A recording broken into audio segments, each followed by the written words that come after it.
Hello and welcome to the unboxing of OnePlus Nord. We are going to unbox the grey ash color Nord and let's see what's inside the box. Let's begin.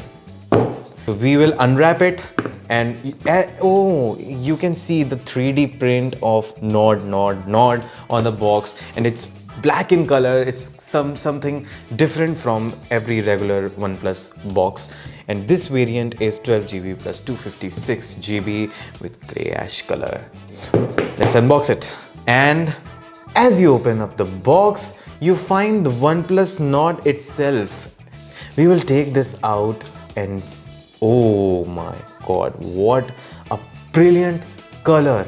Let's switch it on and keep it aside for a while and see what else you get inside the box. You will find a box which contains a welcome letter from OnePlus. There is a TPU case inside this box and one more box which includes the SIM ejector tool, and you will find quick start guide and Nord stickers and safety information and Red Cable Club membership card, of course, and one more information card.